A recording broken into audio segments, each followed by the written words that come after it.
Okay, here's that. So it's the OT. This is much bigger. Nice. OT, baby. All right, maybe she's watching. Good show, everybody. I'm going to start logging on because the comments are probably coming fast and furious. You got a little shout out during the show, Kimberly. Outnumbered did. So the presumptive GOP nominee, I guess now he's clinched it. Yeah, he's the nominee. Tweeted out that he was watching us on Outnumbered, which is kind of cool, don't you think? No, that he's watching you. That. Well, and it said at Outnumbered FNC. So the group. So I was trying to remember, what were we on when he tweeted out? We're talking about Donald Trump here, if you haven't picked up. Donald Trump tweeted out, watching Outnumbered. Yeah. Thank you, Kimberly. So obviously we were talking about, weren't we talking about President Obama talking about him and being out in the rest of the world, and that the rest of the world is rattled by Donald Trump, which is an interesting comment because, of course, that is a lot of the intention. When he talks about, I think we have a little different point of view when he says, who cares about a trade war? Mm-hmm. I really think, having listened to his foreign policy speeches, that and especially that one that he gave a couple weeks ago, and we were kind of all here on the couch while it went on, he was talking about the fact that, China is the only one that can bring North Korea into heel, and the only way to sort of put the screws to China and get them to do what they need to do is to put economic pressure on them. And to the extent of that, maybe a trade renegotiation of some point is worth it to put pressure on them, was the first time I heard, something that made sense behind the idea of raising tariffs. You're not buying that at all? Not at all. Because he's been talking about trade in these terms, in terms of protectionism, for 25 years. And so maybe he's shoehorning in the North Korea thing as a rationalization for it, but he's been talking. You go back and you can watch clips of him on Donahue in the 1980s, and he's talking about the need for raising tariffs and how the Japanese are killing us and all this kind of stuff. So, but the only way to start a negotiation on something like that is that they have to be afraid that we're going to truly walk away from the table, and we've never had anyone out there that has ever threatened or seemed like they would carry through on that, because in your opinion, it's too insane. I get some of that argument, this whole idea about being unpredictable and messing things up, and I actually have some sympathy on the NATO stuff.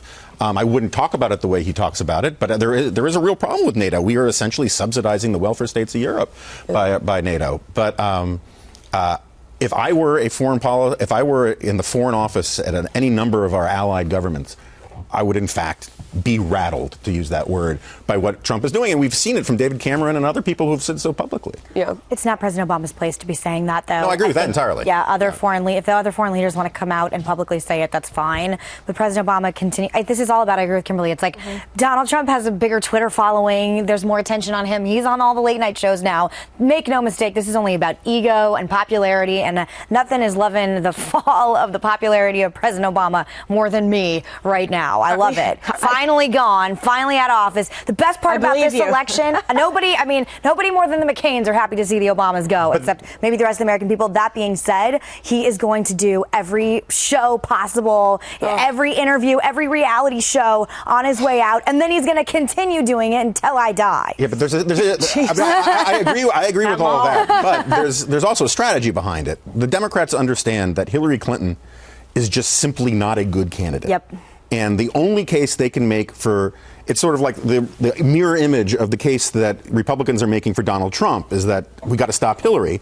The Democrats are all in for we got to stop Trump. And so the case against Trump for Obama is the case for Hillary. And there is going to be this slash and burn thing where they try to terrify people about Trump, to say that you have to vote for Hillary even if you don't like her, even if you don't find her compelling. And I think we're going to see the same argument from the right, and that's one of the reasons why this election is going to be so friggin' ugly. But when they send, that would be a better tack for President Obama to go out against Trump, because when they send him out there to advocate for Hillary Clinton, it's a disaster. That's right. Accidentally says mean things about her, like when he did that interview with Politico back in January, and he was like, Hillary Clinton, well, you know what? Her strengths are really her weaknesses, and Bernie, he has passion, and what did he say? He's authentic, as if Hillary's not. I'm waiting for him to be like, why don't I just stay in another 4 years since you guys can't make it happen? You guys love me. Take a look at my wife's outfits more. Come on, it's amazing. All right, so I have some comments, a lot of comments coming in, but I'll share a couple with you. One is directly towards you, Meghan. A millennial chimed in, saying, thank you for sticking up for us. This millennial says that they go to one of the top accounting schools and they work really hard, and they wanted to say thank you. thank you. There's just we get blanket stereotyped by people like Lena Dunham, who claim to be the voice of my generation, and we give to charity at higher numbers than any other generation. We actually work more hours than any other generation before. There's all these amazing statistics, and the millennials I'm surrounded by, my brothers, my cousins, the ones I go home to, they all work very hard. The majority of them are in the military, and I don't want to put them in the same category as Lena Dunham and these people at Oberlin. That's a great point. All right, so for Jonah Goldberg from Prairie Dog 223, Governor Jerry Brown signed into law the ability for illegals to vote. With this in mind, do you expect California presidential vote to be contested? Oh, that's interesting. I'd have to look at that. Is that right that illegals can vote in California? I would think that would be instantaneously contested in federal courts. All right. I've never heard that. But there was something that they pushed for it, but I don't know what the current status is of it. There was something like that was supposed to go for it, but I don't know if it was binding or if it was like what status. I mean, it may be that you don't have to show any ID proving you're a citizen, and so there'll be illegals sneaking in and all that. I believe that's entirely possible. Send us more on that. Prairie Dog. Send us some more on that. We want to keep going. People are all fired up about the college thing. Compliments coming in, but also people saying, look at what Bernie Sanders is promising. That's what I said. He wants us to pay for all that for free. Vote free. Yeah, and also, let's see. Apps and safe spaces. Sandra, when will Paul Ryan endorse Trump? I don't have an answer for you, but I can. Didn't they talk last night? They did. They had a nice phone conversation, apparently. I always wonder in those conversations how much listening Trump does. Yeah. Do you think there's a lot of listening? He's listening to Outnumbered today. That's good. I bet he's talking at the television. Yes. Okay, a lot of people weighing in on the President Obama's criticism of Donald Trump and his foreign policy experience on the world stage. You were obviously very worked up about that during our live hour on television.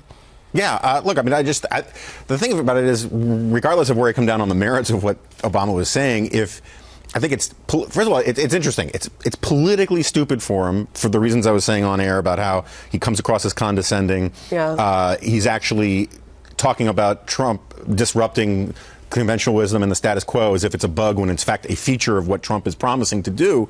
But moreover, it sort of calls into discussion the fact that Obama has never been persuasive. In 7 years, he's never been able to sell Obamacare and make it popular. He's never campaigned for a single candidate where he actually helped them. You go back to 2010, 2014, off-year elections. He's only ever been able to sell himself. And so if his goal is to convince everybody that he can never move the public policy needle or the political needle for anything other than selling himself, and since he's not on the ballot right now, I actually think it's sort of stupid and arrogant for him to even try to do this. And somebody wants to know what's up with the Jasper hate. Oh my God! No. I love Jasper. It's just it's blasphemy. My dog was a feature around long before Jasper was born. A Labrador Retriever. No, he was a rich ethnic cocktail. Oh my gosh! He was, what do we have? He was supposed to be a half cattle dog, half lab. Oh really? Yeah, okay. He was a mess. Oh my goodness. Wow. Okay.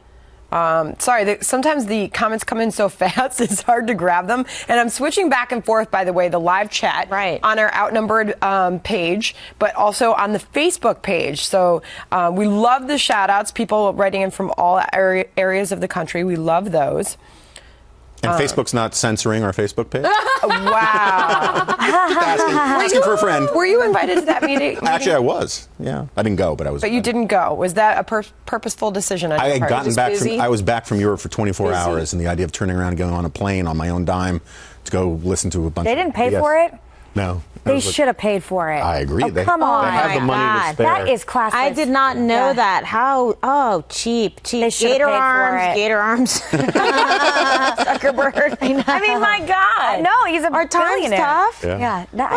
No, I told him, I was like, look, the idea of me coming out there on a moment's notice, you know what a plane ticket costs, 24 hours notice, on my own dime just to be spun up. You didn't miss anything except the 32 things of like flavored waters and however many varieties they have there. Then again, if they did pay for it, then I'd be accused of being in the tank. So, right. I just figured I'll pass. Just stay home. I'll have Dana Perino tell me what happened. Yeah, Dana was there. And she reached out to you following your comments.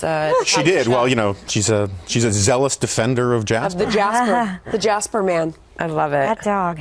So yeah, it's funny. I get a picture of Jasper every morning. I really do. It's like rise and shine. She's like, good morning, Kimberly. Yeah. Okay. Love you, Kim, says Donna. That's a good way to end out.